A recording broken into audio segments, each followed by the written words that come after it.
एकदा सर्व देवांनी मिळून एक सभा भरवली आणि त्यात ठरवलं की खरा भक्त पृथ्वीवर आपला कोण आहे हे आपल्याला शोधायचं आहे आणि म्हणून आपण आता पृथ्वीवर जाऊन बघायचं. त्याप्रमाणे इंद्रदेवांनी साधारण रूप धारण केलं आणि पृथ्वीवर गेले. आणि पृथ्वीवर गेल्यावर एका घरी जाण्याचं ठरवलं. एका घरामध्ये नामदेव नावाचा एक गृहस्थ राहत होता.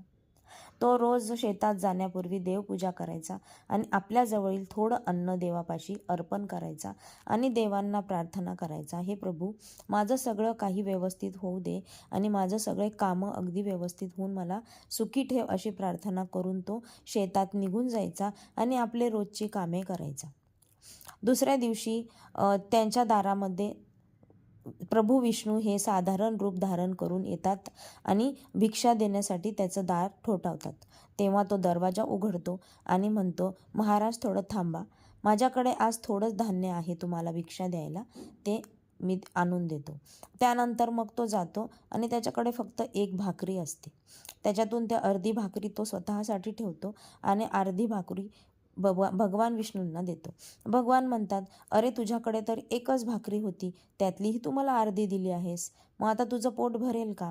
तो म्हणतो भगवान विष्णूंना, महाराज कसं आहे ना, मी माझ्याजवळील कधीही अर्ध मला ठेवतो आणि अर्ध दान करतो, त्यामुळे आज नियमानुसार अर्धी भाकर तुम्हाला आणि अर्धी भाकर मला, असं म्हणून तो शेतात निघून जातो रोजचे काम करायला. शेतामध्ये दिवसभर काम केल्यानंतर घरी येतो, व्यवस्थित त्याचं संध्याकाळचं रात्रीचं जेवण वगैरे करतो, झोपून जातो. दुसऱ्या दिवशी सकाळी त्याला कळतं की माझ्या शेतात खूप पाऊस पडलेला आहे आणि गावकऱ्यांना पण खूप आश्चर्य वाटतं. मग तो परत शेतात जाऊन बघतो तर भरपूर पाऊस पडलेला असतो. काही दिवसांनी त्याचे पिके जे आहेत ते चांगले वाढतात आणि त्याला भरपूर धान्य मिळतं.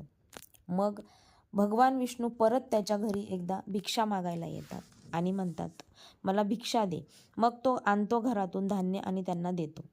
मग ते खरं रूप धारण करतात त्याच्यासमोर आणि ते त्याला म्हणतात, आता तू माग, तुला काय मागायचं आहे, मी तुझ्या भक्तीने अगदी प्रसन्न झालेलो आहे.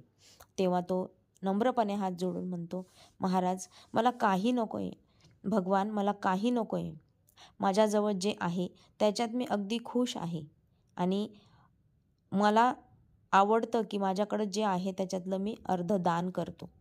तेव्हा भगवान विष्णू अगदी प्रसन्न होतात आणि त्याला म्हणतात की खरी भक्ती ही मागण्यात नाही, खरी भक्ती ही देण्यात आहे, आणि त्यांना आशीर्वाद देऊन भगवान विष्णू हे निघून जातात.